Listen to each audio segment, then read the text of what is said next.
Hi, welcome to Link Internationally, a multilingual podcast where we are learning internationally and networking the kingdom. There were more than 6.9 million international students in 2022, and that figure is constantly growing. I'm Anza, your host. I invite you to join me as I discover the inspiring physical and spiritual journeys of international students as they share their personal, life-changing experiences with us. These stories enable us to enlarge our vision of what God has been doing in and through international student migration around the world in order to make His name known among the nations.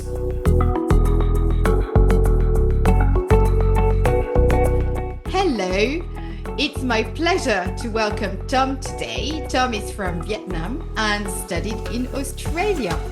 I personally remember having a Vietnamese friend when I lived in the Paris area, and I have some great memories of our time around their amazing and delicious food. Food is important and it's not everything, of course. So we'll hear more about Vietnam, Tom's upbringing in Vietnam, and his journey and studies in Australia. Welcome, Tom. Thanks so much for accepting my invitation. Thanks, and thanks for having me. Great to be here.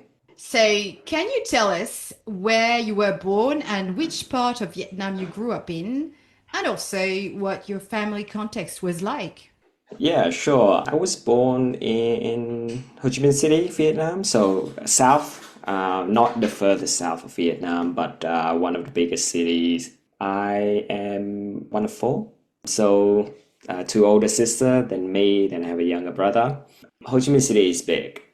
When I left for Sydney, Australia, I think there was like maybe 10 million people living there, but probably there are more people now. It's crowded. Everyone is just packed in, not as much space as Australia. For those that are listening that, you haven't visited Vietnam before, don't know so much about Vietnam, the part where I'm from the south, is hot and humid all day, every day. So for the whole year, it just, sticky, sweaty. It's just tropical. Yeah, but the northern part is a little bit, of a four season is a little bit milder. And as you mentioned, food, so lots and lots of good food. So yeah, my family was at that point, I don't know, consider probably middle class, typical middle class Vietnamese family who had a big focus on anything education, pretty much. They value education greatly. Lots of conversations about schooling, extracurriculum, tutoring. I personally don't like tutoring, but I got sent to tutoring. It's a little bit of a personal, I don't know, childhood trauma of mine. But one of the best things about growing up is probably playing the piano, learning the piano. So yeah, I started when I was around 10 years old, and I love the piano. I love watching people play, listening to classical music play on the piano. Yeah, one day I just basically asked mom and dad to have music lessons on the piano. I remember practicing for a few hours a day, almost every day outside of school. So I was really into it. I'm still into it now. I still play the piano almost every week for the church I'm going to. Mom and dad, they have their own business, a small factory producing tires and some parts for agricultural machineries. And yeah, dad runs the business primarily, and then mom helps with accounting stuff. Yeah, that was a little bit about my family and my childhood. Thank you so much. Yeah. What was your religious background and what were your beliefs? Yeah, so like most Vietnamese family, well, growing up, my mom and my grandma in particular have very strong Buddhist belief. A lot of families in Vietnam are Buddhists. However, it's not like a national religion or anything. It's just that there's a lot of similarity, and even for people who don't claim to be Buddhist, they still have a lot of practices that are very similar to Buddhist practices. Yes, I grew up in you can say, a Buddhist family. Very much, I was very much influenced by my mom and my grandma. We would go to temples quite regularly, especially, during any big festivals like Lunar New Year. So we do celebrate that, and that is a time when, we would go to temples and pray, participated in all of the big rituals. But then when I got to teenage year, I didn't really pay attention much to it anymore. Pretty much I became agnostic. I didn't really pay attention to anything religion. The Buddhist teaching is a little bit hard to define like one core piece of teaching. It's gonna have to, because there's so many sects, there's so many teachings throughout the years that it progressed into something different every part of the world that you go to for Buddhism. But for me, if but don't quote me on it. Don't quote me on any academic writing. Buddhists believe in life is a sea of miseries, right? And so you would do anything and everything in your ability to actually get to a better place by, I don't know, removing yourself from things that make you want this life more. There's quite a few practices that Buddhists would do, like head shaving, and they would become vegetarian. They would do fasting, but like really extreme fasting as well, and meditating in remote places. Things that basically remove them from wanting more of this life, right? And there's a big belief in karma and nirvana, and why. I'll explain to you in a little bit why they actually believe that those two together, because they believe that there are multiple lives. One person would have multiple lives. By doing good in this life, like the more good that you accumulate, then your next life will be upgraded, right? That's karma right there. Then if you do the bad things in this life, and obviously karma is going to come back to you, and next life you're going to have it worse off. The more good that you do, then the more upgrades that you have in the next life, and eventually you're going to hit nirvana. You're going to reach heaven. But you have to do all of this all by yourself, all by your effort. Yeah, that's pretty much your the saver of your own destiny type thing. When I finished high school and then started university in Vietnam, I became a Christian. At that point in my life, so I finished high school. I was studying to be an English teacher, like English as a second language teacher, feeling quite lost for various reasons. Bigger reason was that I didn't really know what I would do next. Didn't know what I want to do with my life after school. I love music. I wanted to, do something as a job in music, but in Vietnam at that point, not that's the type of job that I cannot really support myself. I thought that yeah, I'll resort to what I do well, which is English. And I enjoy learning English and enjoy teaching that as well to other people. So I may as well just get trained to do it. And it's a very lucrative business. There's a lot of demand from parents and even businesses to train people in English so they can either like go to a better school, have better opportunities in jobs, things like that.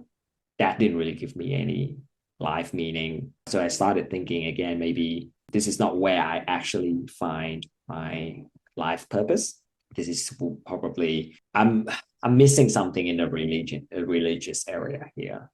Then I came back to explore Buddhist beliefs again. That was what I knew, because I grew up with it. But I couldn't find anything there. All I could find was, practices that made life so miserable. Like I said before, it was more about removing yourself of this life. It didn't really sit well with me. All the teachings were just basically, well, you thrive by your own strain and effort. May as well just do life like that, but like forget about the religious side of things. So I didn't find anything really hopeful for myself there. I had a friend in uni who introduced me to Christian faith. It's just a Christmas event, 2015. So somewhat, and yeah, a friend just approached me. Hey, we have this event at, organized by my church. You want to, come check it out. My thinking was, yeah, free food, free drinks. I mean, good. I was quite intrigued by some of the conversations that I had with people there. Something really captivated my thoughts. So then I started checking out a local church, and with the help of this friend as well. I visited the local church one Sunday evening. One thing really stood out to me is the way that they live is quite frugal. They don't have much. They well, compared to me, yet they have so much joy and hope. Me, on the other hand, I have basically, to certain extent, things figure out on the surface, but I was miserable. I was like, I have no sense of life. I thought about that after visiting the church. I thought about it a lot. I came to the conclusion that there must be something else. There must be something that actually gave them that hope and that sense of life meaning. So I started, exploring more about Christian faith. I started reading the Bible, and it was a quite gradual process for me of, contemplating what I had, explore what I read about. The Bible at that point to me was so hard to read. I understood very little. I watched so many videos and read articles explaining the Christian faith, and I really struggle. I had the battle in my head pretty much. I got quite frustrated because I couldn't understand. I couldn't wrap my head around, what is this faith that gives people joy and that gives people hope. One night I was, after reading the Bible and trying to kind of understand things, and I got so frustrated. And I thought that was my first prayer to God. Said that, okay, if you're a real God, then come find me because I'm sick of finding you, right? And so that was it for the night. I carry on, and the next day I just stumble on a verse in Isaiah 55. So it's like, okay, I'm paraphrasing the Bible right now, so please bear with me. Like my thoughts are not your thoughts, and my ways are not your way. But it would, at that point, it wasn't just head approach anymore. It's more about, there's something struck me in the heart that it's almost like God is speaking to me. And I got really convicted just reading just those, two verses, and it stuck with me the whole day. That was when things started to change. I got really convicted. I could never really deny that God is real. It's amazing how the word of God speaks to different people. So, Tom, you studied in Australia. So, you talked about Vietnam, how you came to Christ in Vietnam, and then you studied in Australia. And can you tell us what made you choose Australia for your further studies? And actually, did you know anybody who was in Australia before you went there, before getting there, or it was Yeah. all new to you? It was a bit of a journey. Well, on a practical level, I chose Australia, or Sydney, Australia, particularly because I found, suitable institutions here with reasonable fee. That was a good option for me to be equipped to be in Christian ministry. Well, that's just on a practical level, right? But for the most part, I still strongly believe that God has led me here to Sydney. So yeah, well, for a few months before making my decision to move and study in Australia, I prayed for guidance and wisdom from God. What to do? What should I do to be well trained for His ministry? Basically, I looked everywhere. I did my own research on it, all the options. In Vietnam there wasn't any option, so it had to be overseas. But where overseas? And so I just laid out all the options and pray about it. Yeah, and then thought very carefully. And so Sydney, Australia was the place. And I picked an institution called Alpha Cruises. I got trained really well there. When I first moved, I knew only of one person named Fred. He is the pastor who I translate for when he visited Vietnam, the previous year prior to me moving to Sydney, Australia. When I moved, that was the only connection I had. I contacted Fred. Fred lives in Wollongong, which is like a city south of Sydney, like an hour or more drive south of Sydney. But he connected me with his son and the son's family who lived in Sydney. This couple, Russell and Jody, we became such good friends. And when I got to know Eleanor, my wife as well, and she became a very good friend with this couple and all their kids. They became my Australian family pretty much. My first 6 months was rough. It was quite challenging, rewarding, but quite challenging. New culture, definitely new ways of life. I'm a chatterbox, so making friends was not a problem. It was relatively easy, but learning, adapting to new culture, new ways of life was a little bit of a struggle. Job hunting was very challenging. To find a relatively stable, casual job to support myself, considering how expensive Sydney is. Yeah, that was quite an experience. I tried to find any job I could from, any job opportunities in retail, even doing like cleaning, piano tutoring, basically anything. And then I finally found a job working at a warehouse for mattress packaging. I was there for 3 months before I got an entry level IT job at Alpha Cruises, where I study ministry.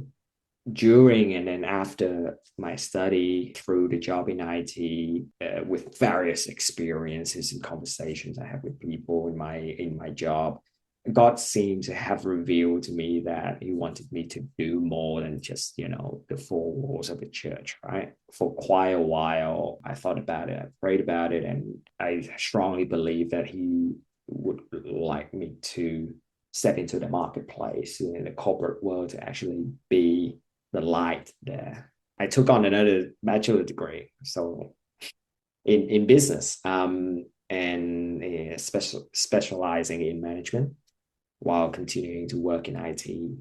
Yeah, and the reason why IT, just to clarify, because I study a lot of IT during my high school years, and I got really good at it. I got really techy and really good at it, so that's why I got the job there.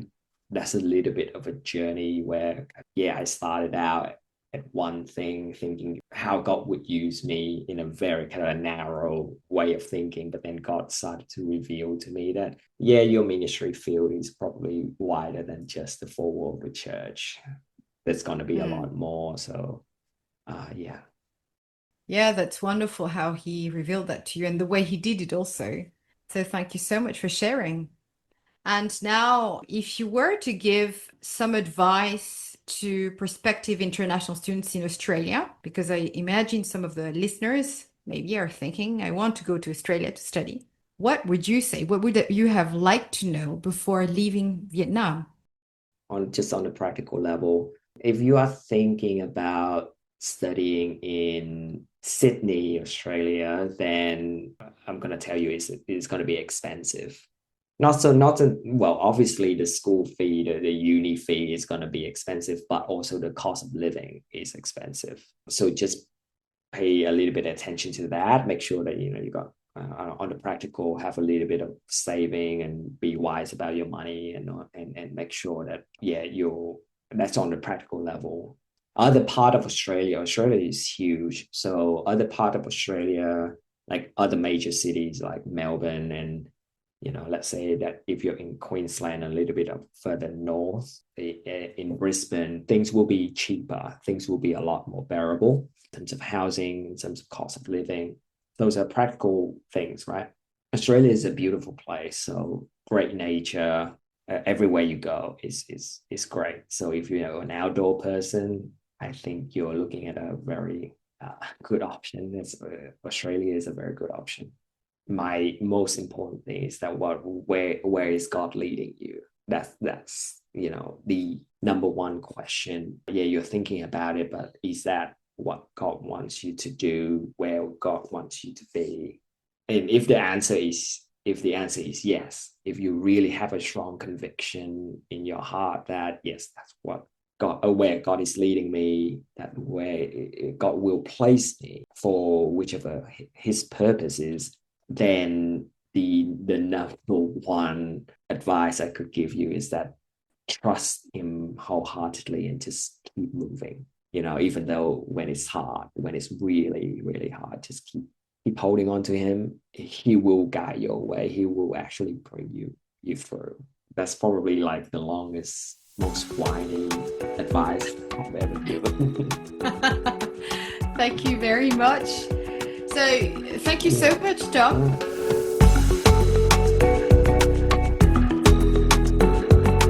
If you enjoyed listening to this episode, do leave us a review. Also, do subscribe so you can automatically get the next episode. We'll have a new episode in French next Monday, and we'll hear from Marinella from Angola who studied in France. The following week, the episode will be in English, and we'll hear from Sue from Malaysia who studied in India and the UK. Bye!